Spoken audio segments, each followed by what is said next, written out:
Another day, another dollar. You might not think money is something to sing and dance about, but don't worry, that's why I'm here.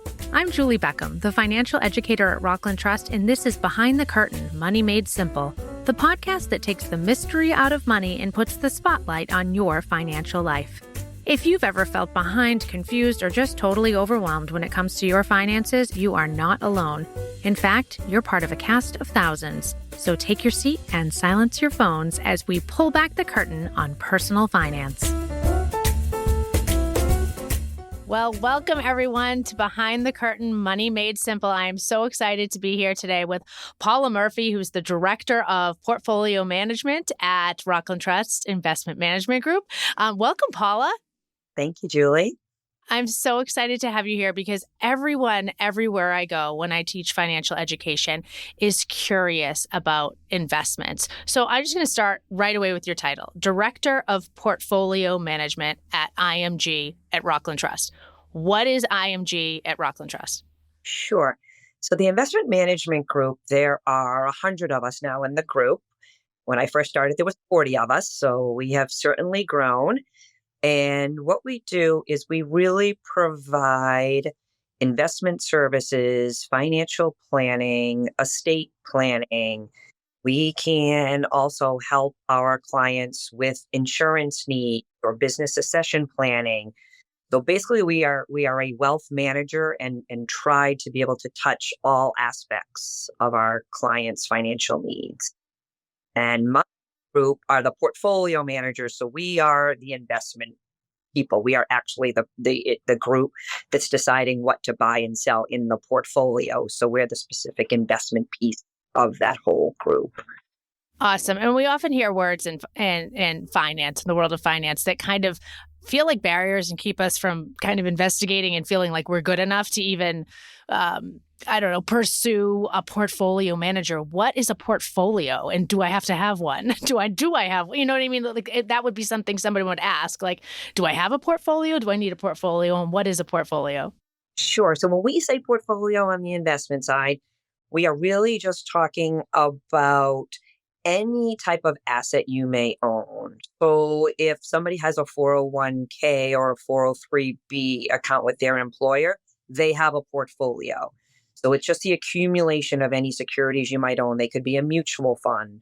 They could be a stock. They could be a bond. They could be a money market. That is really just, we like to use a lot of fancy words in the investment world, but that's really, it's just an account with those types of securities in it.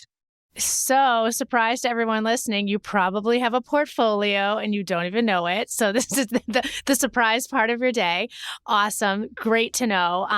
Paula, it's just exciting to have a professional kind of break down these things because I feel like many of us go to see a financial advisor on the advice of a parent, a friend, a coworker, and then sit with someone who may feel like they know us, but really don't. And then we leave being more confused than we started. And, I kind of want to, get your take on that. Is that something that feels industry wide, or is that, isolated experiences, and how do you conquer those kind of feelings when you sit down with a client? Yeah, so if someone is speaking with a financial advisor, they really should feel comfortable with them. And they want to be able to ask as many questions as they need to. So I think, to me, that's always the most important thing to look for in an advisor is the ability for you to feel very comfortable asking any questions you want.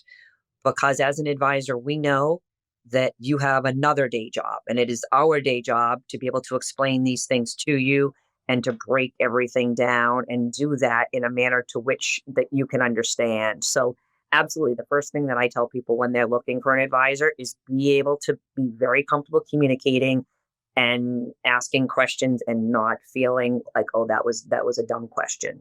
Because if you're not comfortable, then you can't really explain what your needs and your goals are. And that is the second most important thing is making sure that whatever the goals are for you in your financial life, that we can help you meet them. And the honest communication really is vital.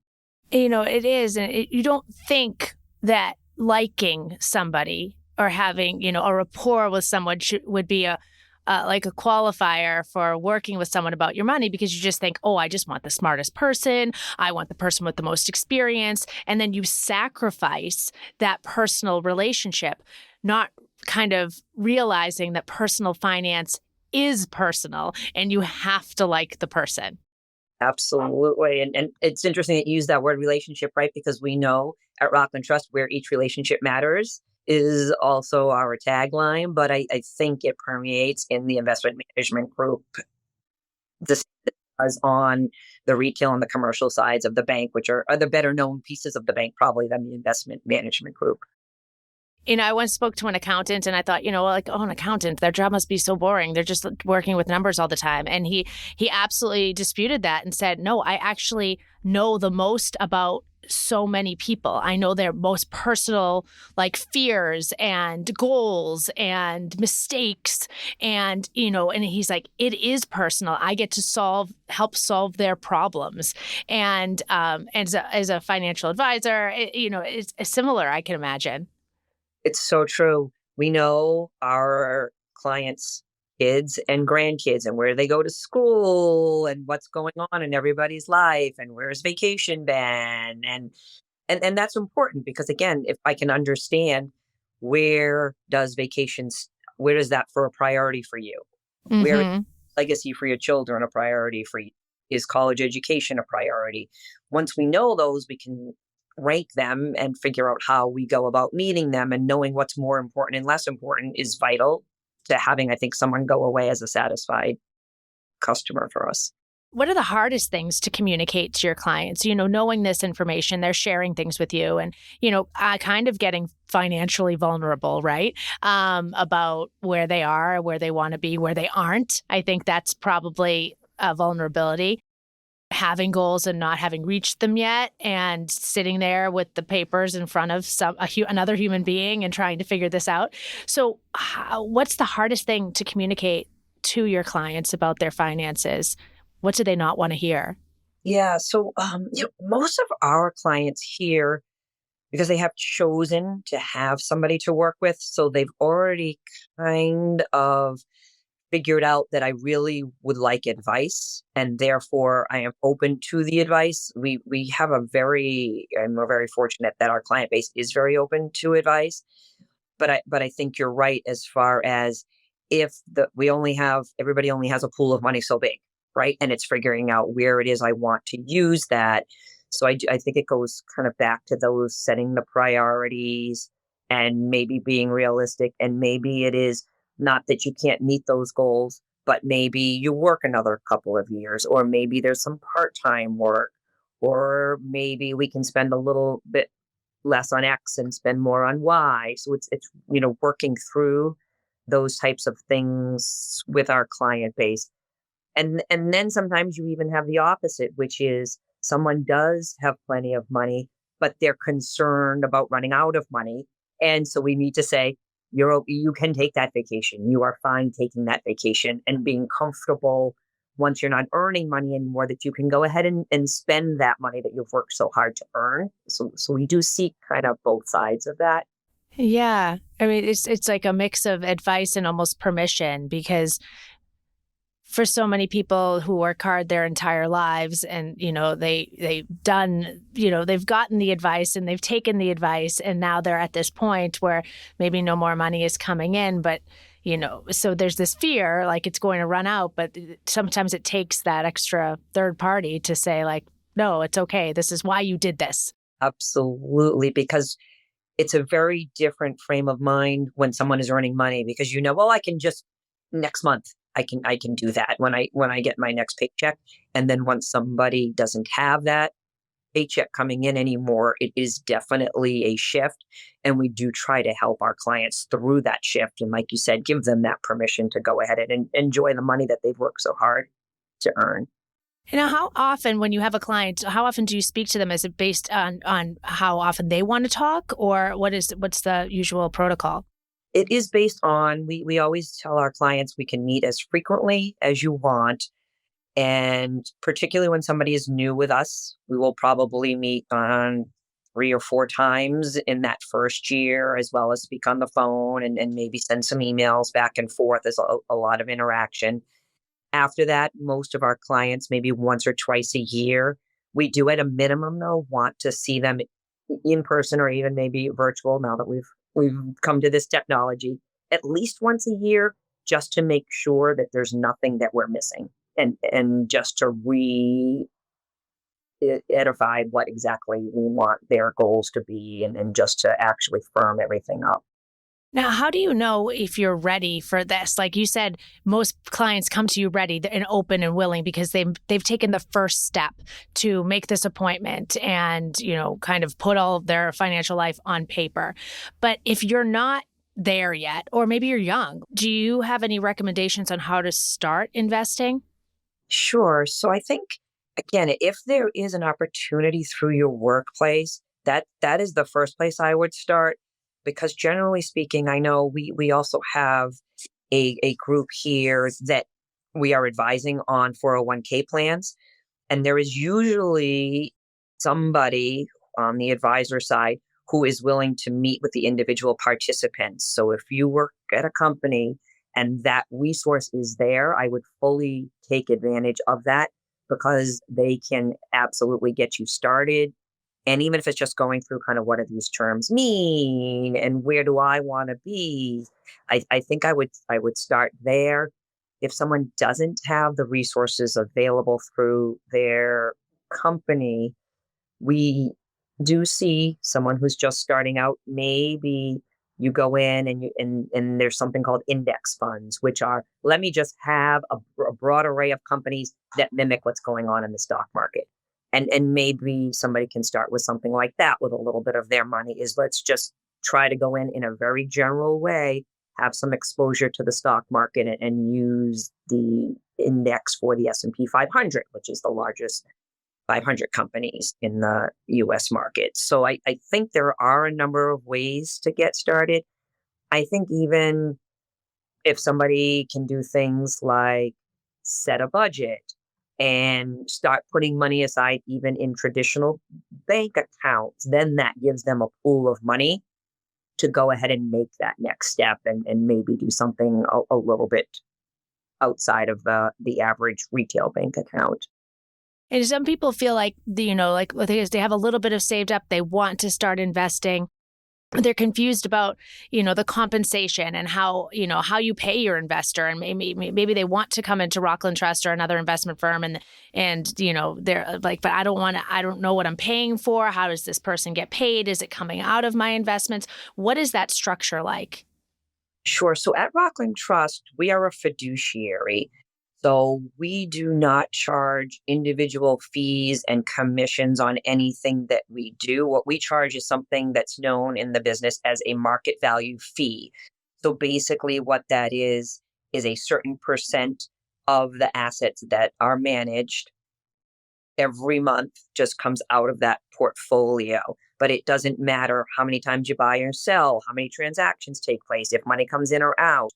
There is another model, which we generally would refer to as a brokerage model, that does charge those types of fees. But here, as a fiduciary, which means we need to have the best interest of the client at heart, we need to adhere to the prudent investor rule.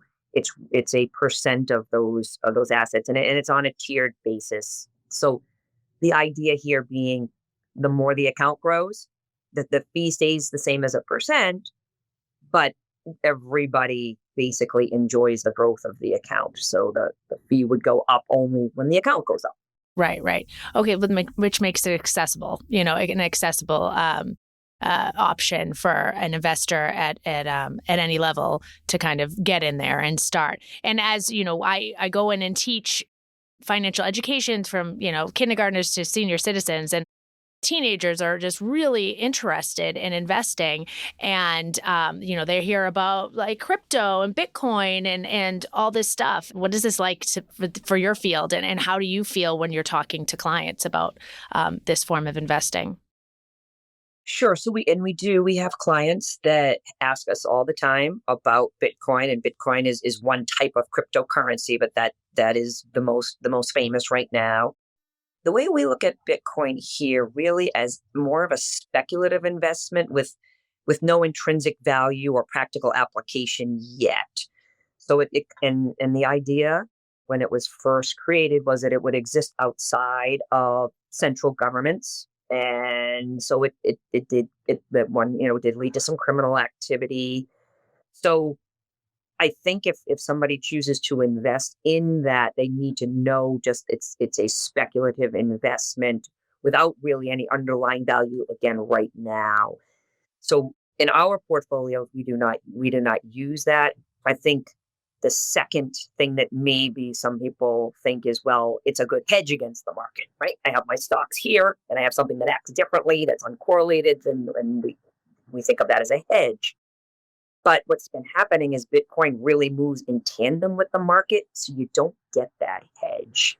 So again, we not to use that because of its volatility and its correlation to the market. It for us, it really doesn't serve a purpose in the portfolio. I think someone chose to do that, took a little bit of their money and said it would be a little bit like you said, a little bit like going to a casino, and they're okay with that because you could certainly get 10 times your money. That would be a totally appropriate, but not really as we think of as an investment. Can you talk a little bit more about what you mean about speculative? So generally speaking, so if somebody buys a stock, and a lot of individuals, particularly when they're first starting out, maybe have a mutual fund, but in that mutual fund, it's really just a basket of stuff. It's just instead of me going out and buying one stock, I can buy a fund that has 100, so it's well diversified. But those stocks have intrinsic value, right? Those stocks are companies. So that is the Apple stock. And I can see what Apple makes. I can see their balance sheet. I can go and do a very good analysis of what it is I'm buying. I buy Apple stock.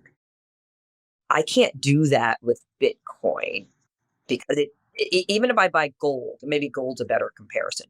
Gold is a hard asset. I know that gold is being used on the technology side to produce things. I know people buy jewelry. I understand that gold has what it does. I can't do that with Bitcoin. I don't have any practical use for it yet because nobody or a very few places are taking that as currency. So we can't go into 7-Eleven for a Diet Coke and use a Bitcoin, right? Right. So it doesn't have a practical application right. Got it.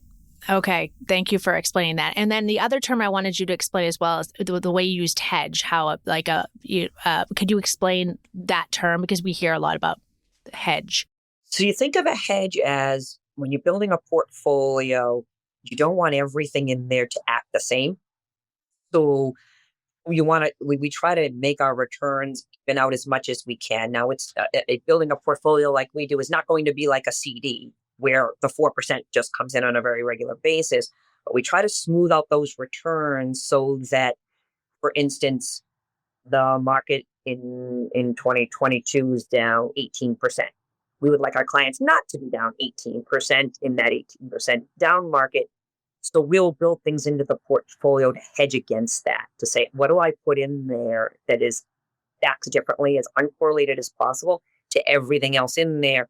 Now, we don't pretend, again, that we're going to get 5 or 6% every year, but we would like to have those returns be steadier and less volatile than any one asset would be. So generally speaking, you can see how all the assets integrate with each other. And if they all act the same, then you haven't really hedged or diversified the portfolio. Yes. And that's, one of the pros of having someone keep an eye on all of your, your entire portfolio. Thank you for explaining that because, again, it's so interesting. And I think in any industry, we have short speak for so many things. And it's interesting about personal finances. It's everybody's industry because we all have to deal with money. But sometimes the terms get in the way. So I appreciate you defining those and kind of, making it very clear about what you would do as a portfolio manager to balance that risk. Absolutely. And we use a lot of acronyms as well. So if I do that, please call me out sometimes. Well, I invite everybody to call anybody out on those kind, and not even a call out. I think call out's kind of hard and harsh, because it's not, like, oh my, it's not you're not doing anything bad. It's a way to slow down the conversation. Everything is so fast, and we're moving very fast. Meeting to meeting to meeting, and event to event in our personal lives, our work lives, and so we have this short speak. But when we're talking about something as important as our money, or we're meeting with an a portfolio manager or just a banker in general, like we can stop and say, I don't know what that means. And I feel like I just want to give people permission to do what I just did and say, can you talk more about that? Because I didn't get that. Or, can you define this term for me? Because I think I know what it means, but I don't, and I think a lot of us go around in the world believing that we know things and then feeling bad that when we don't understand something or make a mistake. So, I love this conversation because we're able to slow it down a little bit. And I'll tell you, one of the favorite things about my job is the teaching aspect, right? When I was kind of choosing my career, one of the things I had on my list was you're kind of college professor. And this I love when we sit in a room with clients and they're like, oh, Paula, can you explain this to me? Can you tell me what this means? Because it's very fun. And then after we've had a client who says, oh, I don't know anything about finance, I don't know anything about investment. And then they've been here a few years and they're like, oh, I'm starting to learn. And now, yep, you told me that last time. And so I love that piece. I think that piece is super fun. It's the greatest thing to, kind of be there for someone's aha moment when it clicks and they actually get it, because it's full of pride. Like, oh my, this is easy. I can understand that. And I think, do a lot of people come into you and say, I'm bad with money? Like they automatically say, like, insult themselves. They certainly start with, I don't know. I don't know anything about the stock market. I don't know anything about what a portfolio, kind of like you said, is. And most times they certainly know much more than they think they do, but you do hear things on the media and you hear confusing things oftentimes. And so what they thought they knew, maybe someone has told them isn't true, or they're at a cocktail party and people are throwing out all these different terms and they're like, I don't know what that means. But oftentimes they actually do know more than they think. Break it down and explain what everything is, they're like, oh, okay, that makes sense. That's really great. It's good to hear that, I think we're just underconfident when we, speak to somebody who might know more. Yes. Well, Paul, this has been really informative. I mean, just everything from knowing that Rockland Trust has this investment managed group of 100 employees. That's a lot of people helping people every day with their portfolios, which you now know you have. Even if you have a bank account, you have a portfolio. So you are not behind. Speaking of, are people ever behind? Is there ever it's too late? Like, oh my gosh, like my kids are teenagers. I'm in my 40s. I finally have my stuff together. But it's too late for me to think about my retirement now. Is that true? I don't think so at all. Again, everything can be worked through and adjusted. Maybe we need different expectations or we need different timelines, but absolutely, I think anytime people realize, geez, maybe I now have the ability to go ahead and do something different than my traditional bank accounts, that they should absolutely start. Awesome. That's good to hear. Okay, so I have some rapid fire questions to end this podcast in a quick way that I just think will be really interesting. So are you ready? I'm ready. Okay. Paula, what is your favorite word? Joy. Oh, what's your least favorite word? Can't. Good one. What is your theme song? Or if you were a baseball player, they would play as you came out to bat. I'm going to have to go with the Bruce Springsteen song, and I'll say Spirits in the Night. Oh, I'm going to have to go listen to that now. Okay. Great one. What is your most used emoji? I think it's a tie between the laughing crying emoji and the little pink hearts that all kind of line up together. I know what you're talking about. That's awesome. Okay. Good ones. What gets you motivated to do the work you do? Definitely the clients. What keeps you from doing your work? watching the markets and wondering what the Federal Reserve is going to do. Yeah, that would keep you busy, I think. um, what is some money advice you would like to erase from your memory that you received at some point in your life? I think the rent versus buy, that a lot of advice is you have to buy a home. You can't rent. Renting is throwing money away. And I know this is rapid, so sorry. But I think that I don't think that's great advice for everybody. And I think if people did the math, they would realize that that's okay. If you're renting and that gives you extra money to go ahead and invest, then that might be a solution. I think we've kind of done a little bit of a disservice, particularly to the younger generation on that. Interesting. Really good. Like there should be an asterisk with that advice. Yeah, definitely. And what is some money advice you received that you wish you'd known sooner? I think the start saving early, even if it's a little bit. Right? I think that's Yeah. Definitely. We can't go back in time. We definitely can't. Okay. Lastly, I would love you to give our listeners a challenge. What is something that they could start today that could change their financial lives? Kind of just start out. I would create a budget and figure out what my financial goals really are for the longer term. So at least you know what those priorities are. Should you choose to adjust them or change them or realize that maybe they're not realistic, I think it would at least give you a place to start. Here's my budget and here's kind of where I want to be. Absolutely. And, sometimes we're just so afraid to just put it on paper, but it's also very grounding to see it right in front of you. So I suggest everyone take a piece of paper or go on your computer, write my portfolio, because you're fancier than you think, and put in your budget and where you are, where you want to be, and get started on your financial goals. And Paula Murphy and everyone at Rockland is here to help. Thank you, Paula, for taking the time today to talk. It's really so important. Behind the Curtain, Money Made Simple is a podcast that we just really want to educate people and rip open that curtain on what's behind our personal finances, and you really helped do that today. So thank you so much. Thank you, Julie. It was great to be here. Enjoy the rest of your day. You too. Thanks. Thanks for tuning in to Behind the Curtain, Money Made Simple. If you liked what you heard, if you learned something, subscribe, leave a review, and tell a friend, because good financial education deserves a standing ovation. And remember, you don't have to know all the steps before you take the stage. You just need the courage to show up, ask questions, and maybe, just maybe, sing a little bit along the way. I'm Julie Beckham, and Behind the Curtain, Money Made Simple is brought to you by Rockland Trust, member FDIC, the bank where each relationship matters, because we want you to have a healthy relationship with money at any age.